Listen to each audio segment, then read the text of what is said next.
Bonjour et bienvenue dans mon journal de lecture. Aujourd'hui, Zorro. Ou plutôt, Don Vega. Don Vega de Pierre Alary. Zorro, la naissance d'une légende. Zorro, évidemment, on connaît. Je connais de Zorro surtout ce feuilleton que je regardais il y a très longtemps, en noir et blanc, où il y avait ce personnage évidemment fascinant de Zorro, et on le retrouve ici masqué sur la première page de ce livre-là. Nous trouvons dans ce 19e siècle américain, californien, où son nez tant de légende. 1845, le Texas, qui appartenait aux Mexicains, est annexé par les États-Unis, dont il devient le 38e État. 1848, nouvelle défaite pour le Mexique qui perd cette fois la Haute-Californie. Californie actuelle, ancienne possession espagnole. 1849, un groupe de 50 signataires s'apprête à ratifier la constitution de la Californie à Monterey. Mais la Californie n'accédera au statut d'État qu'en 1850. Voilà donc pour le contexte historique qui est expliqué de manière un peu plus détaillée au tout début du livre.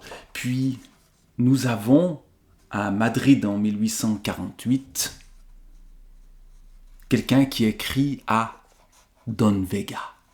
Cher Don Vega, avec tristesse le décès de vos parents dans un accident.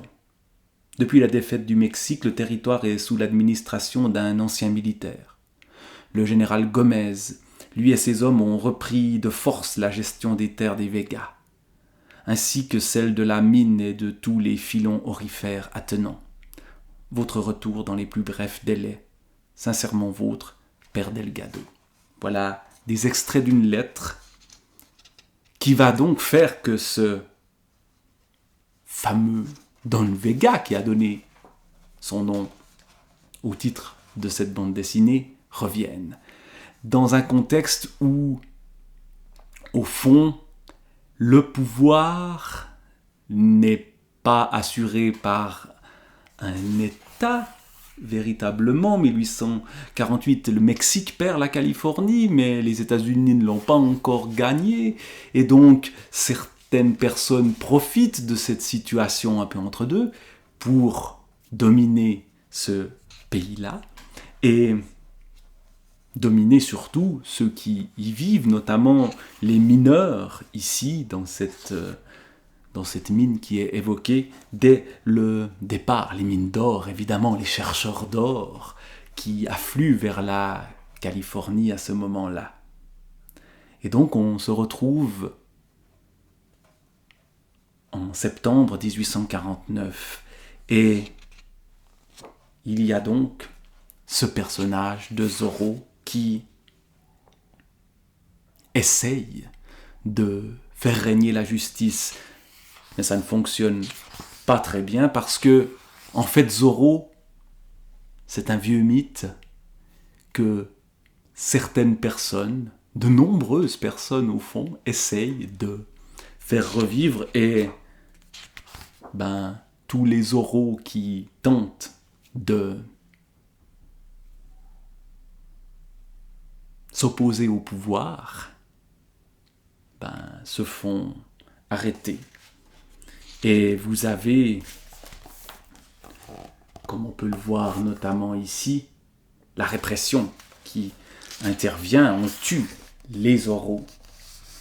Mais d'autres Zorros interviennent pour venger les Zorros qui ont été tués. Sauf que ces Zorros sont des héros, qu'ils ne chargent pas leurs armes, par exemple, et que donc ils finissent ainsi.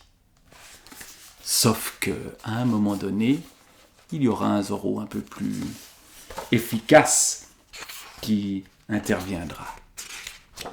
Ce Zorro, il est évident pour tous que c'est ce fameux Don Vega qui revient d'Espagne. Et donc on nous raconte la naissance, j'allais dire du vrai Zorro, mais qui est le vrai Zorro? Est-ce vraiment Don Vega?